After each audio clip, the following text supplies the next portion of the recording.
오늘 마지막 시간이 되었습니다. 그래서 이때까지 배운 것을 요약하면서 오늘 공부를 마무리 짓도록 하겠습니다. 제일 처음 우리가 불교를 다시 묻다라는 주제를 가지고 제일 먼저 한 것이 목적어에 대한, 불교에 대한 정의를 정확하게 내리는 거였거든요. 사람들마다 불교란 의미를 서로 다르게 얘기를 가지고 있으면 서로 대화하기가 어려우니까, 그럼 우리가 대화하고자 하는 불교의 정의는 석가모니 부처님께서 직접 발견하시고 설하신 법과 율에 따라서 배우고 익히는 종교라고 정의를 내릴 수 있겠습니다. 부처님께서 이름을 열애라는 이름은 부처님 1인칭 대명사예요. 이 말은 무슨 말이냐면, 열애라는 말은 석가모니 부처님께서 스스로를 자칭할 때만 쓸 수 있는 이름이에요. 이런 이름은 보통 사람은 가지고 있지 않아요. 이런 이름을 가지고 있는 것은 황제나 왕이나 석가모니 부처님 이 두 분뿐이 없어요. 왕들은 자신을 이렇게 지칭할 때 뭐라고 하나요? 짐이라고 해요. 그 짐이라는 단어는 왕 이외에 누구도 쓸 수 없어요. 왕비도 쓸 수 없고, 왕자도 쓸 수 없고, 대신도 쓸 수 없고, 어느 누구도 쓸 수 없어요. 어떤 목적으로도 쓸 수 없어요. 그게 1인칭 대명사란 뜻이에요. 그리고 그거를 만약에 어떤 큰 대신이 와서 이렇게 뒤에 가서, 야, 나 너 짐처럼 보이니? 이렇게 얘기할 수가 없다라는 거예요. 그렇게 만약에 한 것이 들각나면, 발각이 되면 그 목숨이 날아갈 확률이 크죠.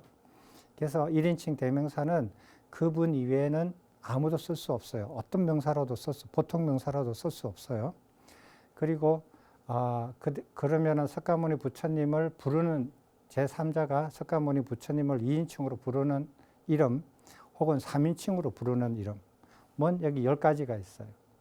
10가지가 있는데, 이 10가지 중에서 이런 불이라는 말은 옛날에 보통 명사로 써져 있었어요.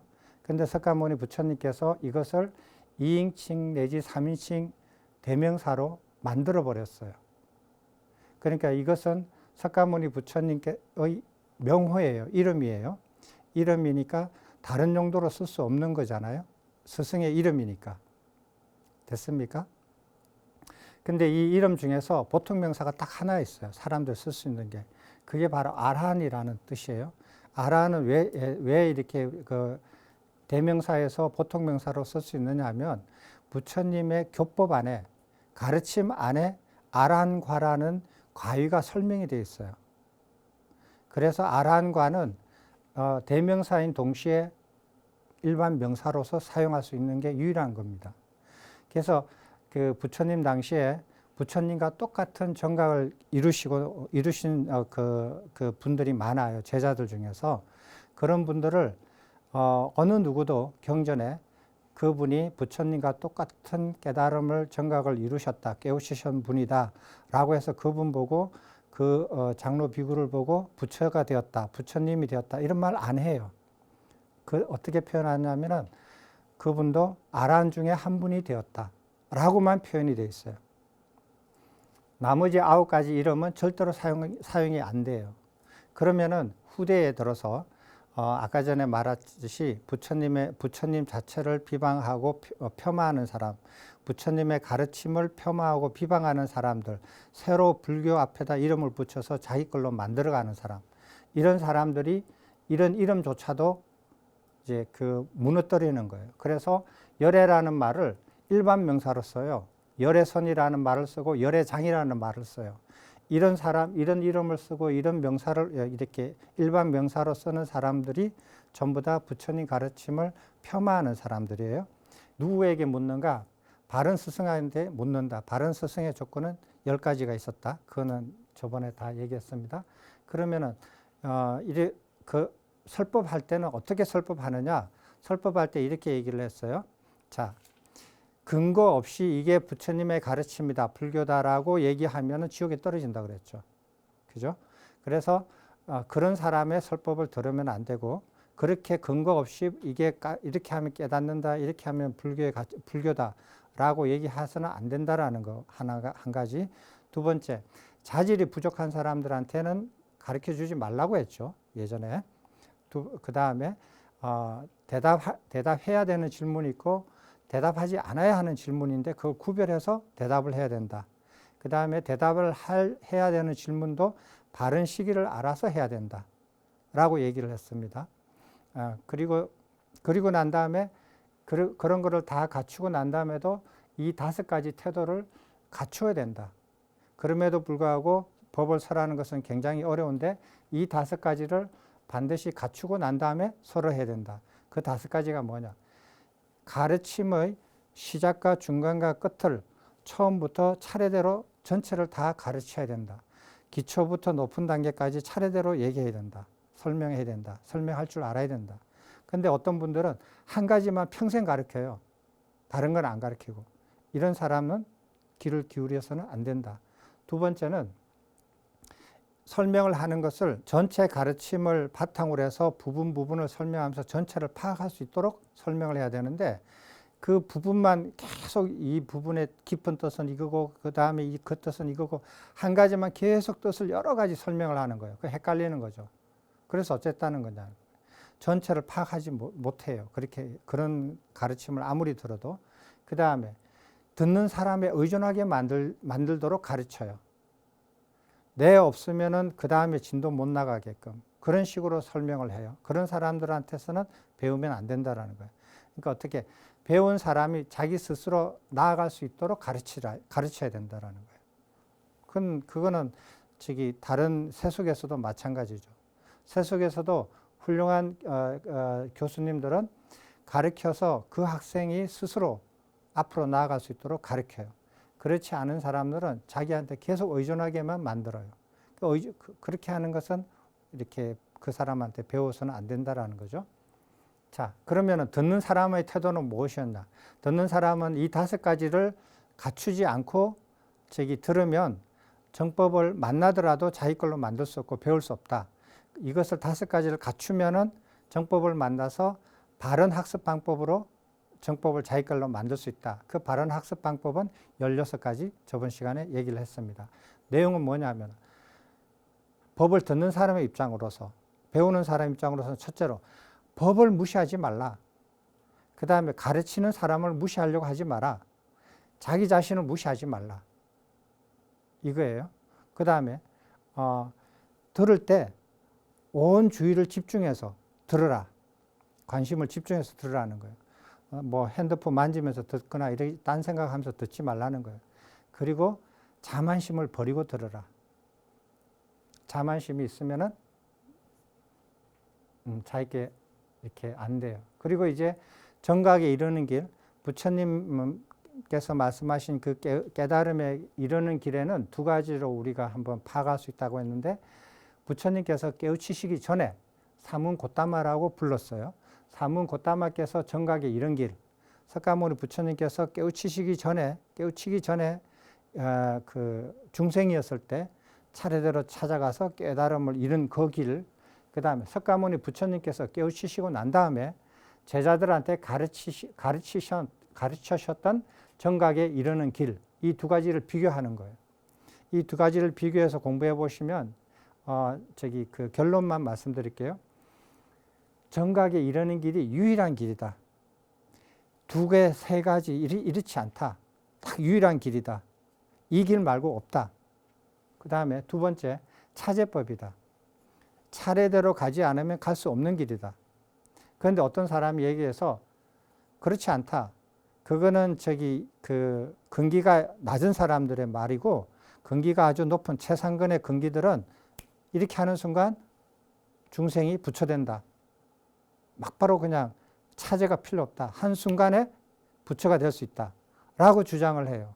그리고 이런 길 말고 부처님의 정각을 이룰 수 있는 다른 길들이 많다. 이렇게 주장하거든요. 이렇게 주장하는 사람들은 그 사람이 의도하든 의도하지 않든 부처님의 가르침을 폄하하고 비난하고 왜곡시키는 사람이 되는 겁니다. 그런 사람들은 누가 마치 데려다 놓듯이 지옥에 떨어진다라고 그렇게 경전에서 저 읽었습니다.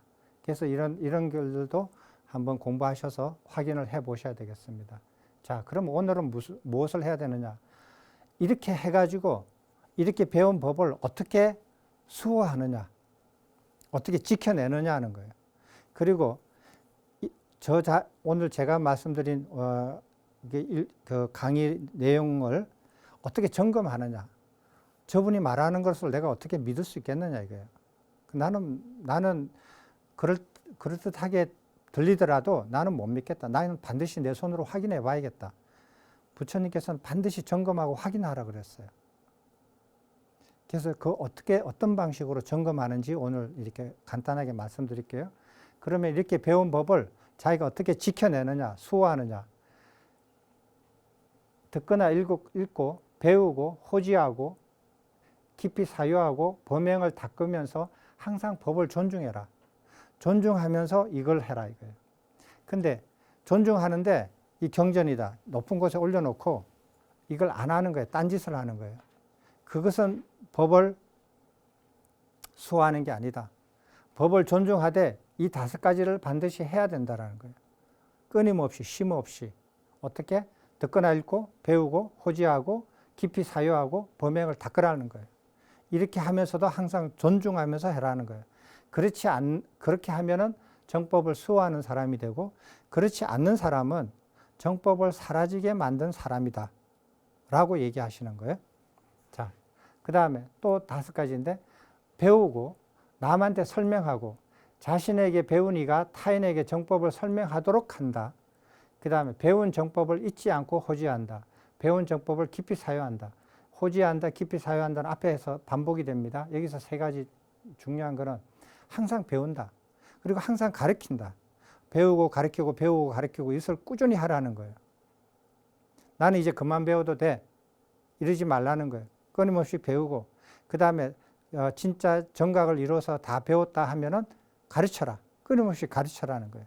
석가모니 부처님처럼 돌아가시기 직전까지 가르쳐라는 거예요. 그리고 8번 이것을 눈여겨봐야 돼요. 부처님께서도 평생을 이렇게 자복, 이렇게 평지에 같이 앉으셨어요. 같이 앉고, 경사가 졌다면 약간 높은 데 앉을 수 있었지만 평지라면 항상 평평한 데서 같이 앉고 같이 얘기를 했어요.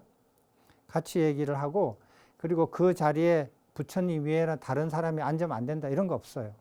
그리고 석가모니 부처님께서도 어떨 때 사람들이 많이 모여져 있었을 때 이런 내용이 있습니다. 아난다 존자를 보고 너가 오늘 내 대신해서 설법해봐라. 면전했어요. 그래서 아난다 존자가 부처님의 그 명령을 받고 그 모인 사람들한테 설법을 대신합니다. 그리고 다 끝나고 난 다음에 부처님께서 잘했다. 참 너가 한 설법과 내가 했던 설법과 하나도 틀림이 없다. 참 잘했다. 라고만 해주세요. 이런 장면들이 여러 번 나옵니다.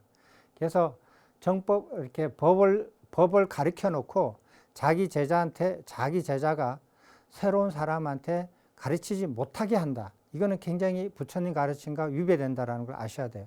그래서 그분이 80, 90이 돼도 제자가 50, 60이 되어도 못 가르치게 만들어요. 그 밑에 있는 제자가 누가 거기 있겠어요? 안 있죠. 그 말이 안 되죠. 그렇게 하고 있어요.